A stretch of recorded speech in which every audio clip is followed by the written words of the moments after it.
Hello guys, welcome back to my channel. This is me, Mark, and for today's video it's going to be special and a bit controversial because we're going to talk about sexual orientation. So these past few days it just hit me when I was browsing on my Facebook timeline and I saw some posts regarding the gay community in the Philippines right now. I want to dig deeper and compare how the culture is taking the gay community in the Philippines and here in Canada. So I just want to compare those things and I want to talk to a gay Canadian. so a gay Canadian. So without further ado, I want to introduce to you Mr. Christopher Morton, and he's going to be with me for this whole video.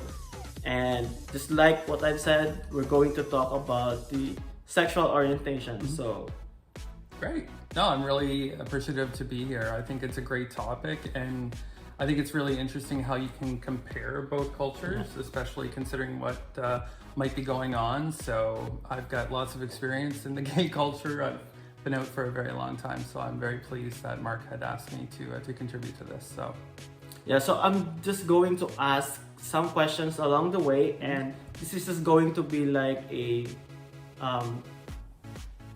him sharing his journey of coming out, because we all know that in the Philippines there's a lot of young people out there hiding under closet and they just don't know how to come out. So we're just going to I just asked him to share with us his story for the people out there to get a feel of how is it feel like, and who else we can get that information.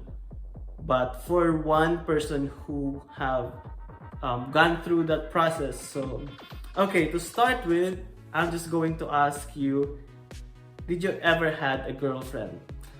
yeah, actually, I definitely did have multiple girlfriends. So when I was in high school, I had my first girlfriend, I guess, and then in my first year of university, I had a girlfriend. So yeah, it was kind of like, I don't know, for me it was a bit of, you don't really know if you don't like it unless you try it, kind of thing. So is that too much? No. But yeah, so they were also great, intelligent ladies who I had an affinity for.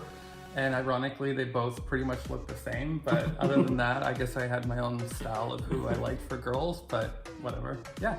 Yeah. So you mentioned that you had multiple girlfriends in the past as well. So when did you feel like you are starting to be attracted on the same gender?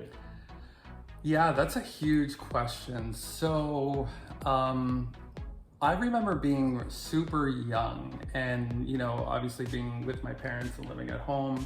And I'm probably gonna say I was close to 9 or 10 when I kind of said to myself, and I'll never really forget it, I was laying in my bed and I remember saying to myself, you're never gonna have that white picket fence of, the dog and the 3.2 children and a wife and that sort of thing. And I acknowledged it to myself, but I kind of did and I kind of didn't. I left it in my subconscious and I just kind of left it there and moved on. And then it really didn't hit me big time until first year university, when I was more open to seeing different types of people in our community. You're in a bigger environment, there's different people. And then that's when I saw somebody that I kind of instinctively knew was gay, and I felt this great attraction and I did something about it. So you can say that you have the gay radar. Yeah, absolutely. And that's for sale for $29.99. Okay. Yeah. So yeah, that was true, because even in the Philippines, like most of us going to college or leaving our hometown and stuff like that. So I can definitely say that you explore a lot of things when you are in college because you Yeah. meet different people, you Absolutely. experience things because there would be no parents around you saying this and that. Yeah. So that's more like freedom to most young people. Definitely. So most of them took it as an escape as well. Like they're going to go to the city and stuff like that Yeah. because for them they can. That's just a freedom. It's from an all these opportunity things. that Yeah. comes your way that you take advantage of when you have this level of independence, right? Yeah, that's true. That's why you just want to do all the things that you want to do because there's no one stating or dictating you Right. what needs to be done. So that's really an escape, and you really explore a lot of things when you're just alone. Absolutely. Like Absolutely. in the Philippines, if you say someone is gay, the most common notion, if you're labeled as gay, is like you talk like a girl, you dress like a girl, things Ah. like that. So in here, what I observed here in Canada, because I I've known different person already, like you won't really tell if someone is gay or not. Because, No. yeah, because correct me if I'm wrong, because what I've heard was there are. I mean, Canada is an open-minded. Canadians are very open-minded when it comes to this topic, right? Because What kind of strikes me is that when you say, you know, in the Philippines perhaps, that the word gay is assimilated more with being feminine. yes, That I find really interesting because it's I don't know, it is what it is, and I respect that, but there's more to it than that. I mean, it's so funny. First of all, I know more gay guys who you would never know were gay. yeah, Just by, you know, they're not feminine at all. yes, And I think too, this is where we're getting into potentially some sub-labeling. So you have groups within groups within groups within groups. So, you know, the LGBTQIAT, whatever, plus plus community, the gay community, it has the acronyms, all like the L, lesbian, G, gay. But under the gay, or under the lesbian, or under the trans, or whatever, there are subgroups to that too. So are there feminine gay guys? Absolutely. I hope there are. Are there masculine ones? Well, of course. I mean, to think otherwise, you know, it's kind of, I don't know, a little odd to me, but yeah. That's the thing. Like, there's a lot of letters, but at the end of the day, you don't really need to label someone if he's a lesbian, things like that. What's important is he's a human being, he's a person, and there's nothing wrong if they're on these letters or what, because as what I'm saying, if they're a good person, then right. why would you ever judge a person regarding on his sexual orientation, right? To assume, you know, anything nowadays is kind of redundant.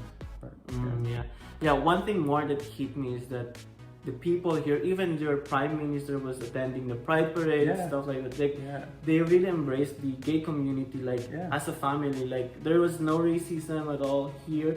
I don't know back in the day, but as I can see now, like even the pedestrian lanes are being painted with the Pride rainbow. Yeah. Schools have these pride rainbows, their Yeah. homes. They're putting up the flag and stuff like that. Yeah. So don't get me wrong, because in the Philippines we have rights with the gay community as well, Awesome. and I we love have that. actors, like really good actors and comedians who are gay, and we're like having like a gay beauty queen, Right. gay beauty contest, like that is airing on That's quite the progressive. television. Yes. Yeah. but yeah, I don't know if it's There's just still my a stigma, probably. yes, there's still a stigma because I don't know, there are still a lot of people there that's like afraid of maybe coming out because of that fear, because we all know that in the Philippines that we are all like very how do you Conservative? conservative, Or- yeah. Okay.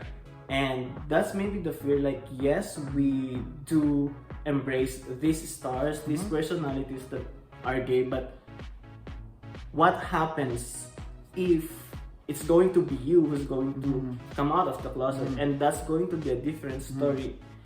And I don't know, that's just maybe the fear of people to be judged, stuff like that, right? Well, you know, listen, I have been out of the closet for over 20 years now.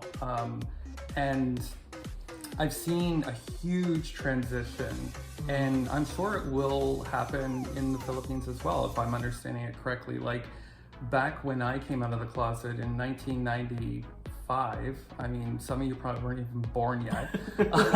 It was totally different than what it is now. But the reason why that is because people like myself and my predecessors all started talking about it. We all started slowly coming out more and more, and there was less fear to do so, and more people did it. Therefore, more people talked about it, more people become more confident with it and comfortable to have those conversations. And it's like anything, it went viral. You know, it just went viral. It's just like, oh my God, well, he did it, so I'll do it, and she did it, so I'll do it. And then before you know it, like from mid-90s until now, it's just like, well, people generally don't really care because they're so accepting. They're just like, hey, good for you, you know? And that took a good 20 years in our culture here, and it wasn't that long ago, so yeah. I'm not sure, but that's just my own view on what is in the Philippines. That, well, we have different places there, I don't know as a whole, but that was just my observation. So we've been talking about you coming out already, right? So I would jump on this question, like, when did you came out, and who was the person who knew or you opened up about it?